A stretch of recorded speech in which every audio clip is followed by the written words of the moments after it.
اعوذ باللہ من الشیطان الرجیم بسم اللہ الرحمن الرحیم السلام علیکم ورحمۃ اللہ وبرکاتہ۔ اسلامی سال کے 10ویں مہینے کا نام شوال المکرم ہے۔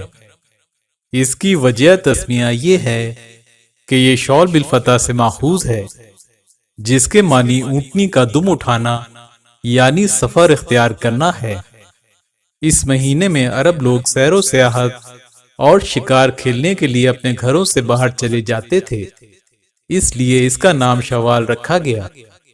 اس مہینے کی پہلی تاریخ کو عید الفطر ہوتی ہے، جس کو یوم الرحمہ بھی کہتے ہیں، کیونکہ اس دن اللہ تعالیٰ اپنے بندوں پر خاص رحمت فرماتا ہے، اور اسی دن اللہ تعالیٰ نے جنت پیدا فرمائی، اور اسی دن اللہ تبارک و تعالیٰ نے درخت طوبہ پیدا کیا، اور اسی دن اللہ عز و جل نے حضرت جبرائیل علیہ السلام کو وحی کے لیے منتخب فرمایا، اور اسی دن اللہ تعالیٰ نے شہد کی مکھی کو شہد بنانے کا الہام کیا تھا، اور اسی دن فرعون کے جادوگروں نے توبہ کی تھی۔ یہ وہ مبارک مہینہ ہے کہ جو حج کے مہینوں کا پہلا مہینہ ہے، اسے شہر الفطر بھی کہتے ہیں۔ اس کی پہلی تاریخ کو عید الفطر ہوتی ہے، جس میں اللہ تعالیٰ اپنے بندوں کو بخشش کی خوشخبری سناتا ہے، جیسا کہ حدیث شریف میں ہے۔ جب عید الفطر کا دن آتا ہے تو اللہ تبارک و تعالیٰ اپنے فرشتوں سے فرماتا ہے کہ مزدور کی کیا مزدوری ہے جس نے اپنا کام پورا کیا ہو۔ فرشتے عرض کرتے ہیں کہ اے ہمارے پروردگار، اس کی جزا یہ ہے کہ اسے پورا اجر دیا جائے۔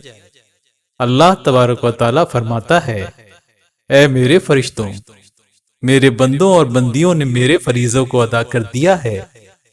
پھر وہ عیدگاہ کی طرف دعا کے لیے پکارتے ہوئے نکلے ہیں، اور مجھے اپنی عزت و جلال اور اکرام اور بلندی اور بلند مرتبے کی قسم، میں ان کی دعا قبول کروں گا۔ پس فرماتا ہے، اے میرے بندوں، لوٹ جاؤ، میں نے تمہیں بخش دیا اور تمہاری برائیاں نیکیوں سے بدل دی۔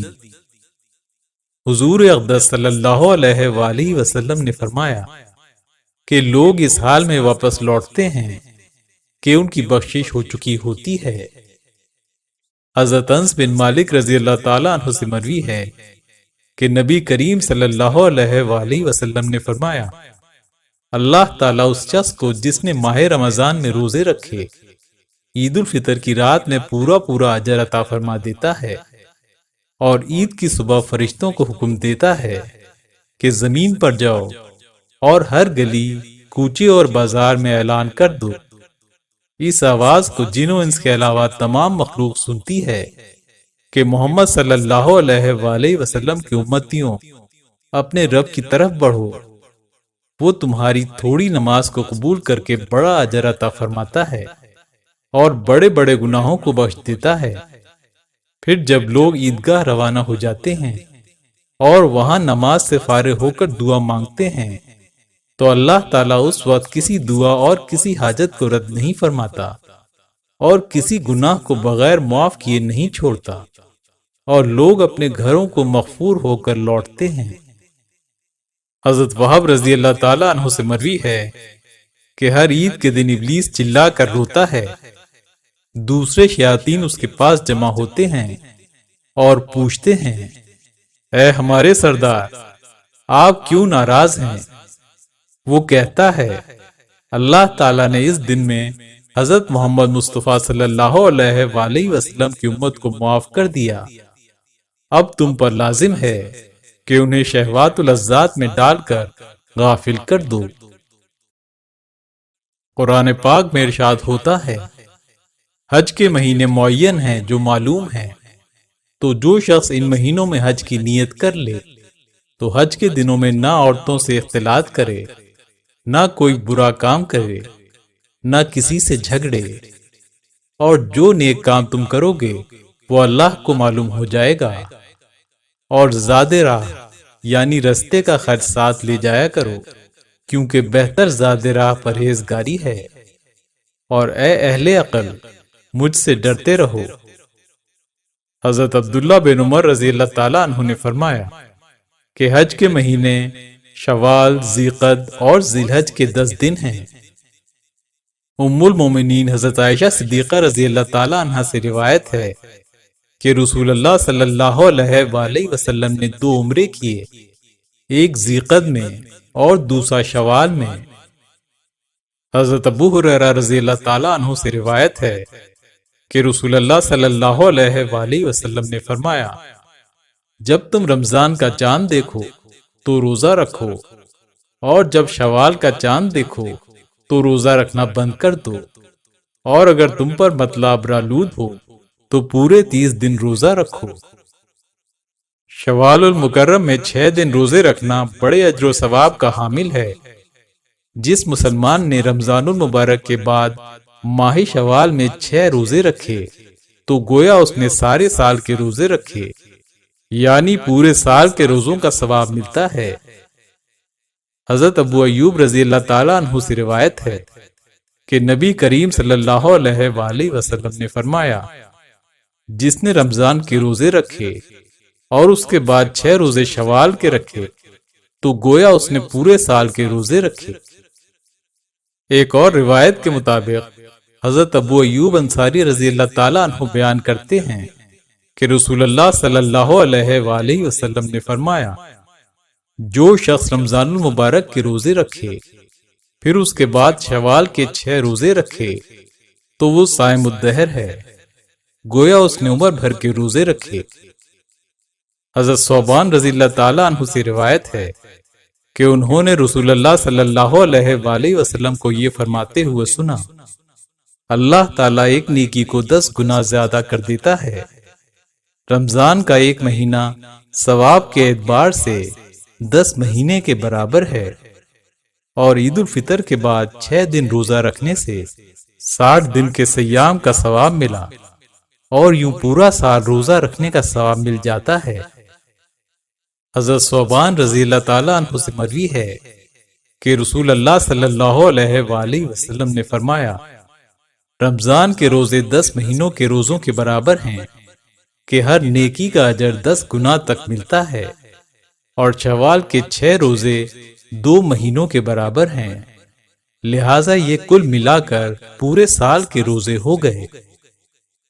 حضرت عبداللہ بن عمر رضی اللہ تعالیٰ عنہ بیان کرتے ہیں کہ رسول اللہ صلی اللہ علیہ وآلہ وسلم نے فرمایا، جس شخص نے رمضان المبارک کے روزے رکھے اور اس کے بعد شوال کے 6 روزے رکھے تو وہ اپنے گناہوں سے ایسے پاک ہو گیا جیسے اپنی پیدائش کے دن تھا۔ شوال کے 6 روزے رکھنے کے اہم فوائد میں یہ شامل ہے کہ یہ روزے رمضان المبارک میں رکھے گئے روزوں کی کمی و بیشی اور نقص کو پورا کرتے ہیں، اور روز قیامت فرائض میں پیدا شدہ نقص نوافل سے پورا کیا جائے گا، جیسا کہ نبی کریم صلی اللہ علیہ وآلہ وسلم نے بھی فرمایا ہے، روز قیامت بندے کے اعمال میں سب سے پہلے نماز کا حساب ہوگا۔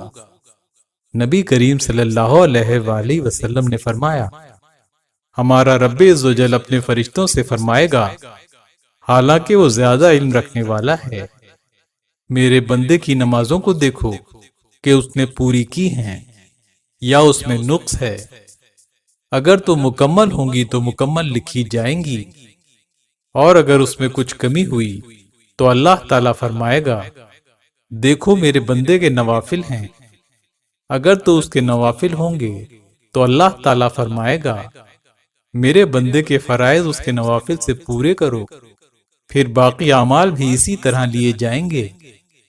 محمد بن ابراہیم سے روایت ہے کہ اسامہ بن زید رضی اللہ تعالیٰ عنہ حرمت والے مہینوں میں روزے رکھتے تھے، تو رسول اللہ صلی اللہ علیہ وآلہ وسلم نے ان سے فرمایا، شوال میں روزے رکھو، تو انہوں نے حرمت والے مہینوں میں روزے رکھنا چھوڑ دیا، پھر برابر شوال میں روزے رکھتے رہے یہاں تک کہ ان کا انتقال ہو گیا۔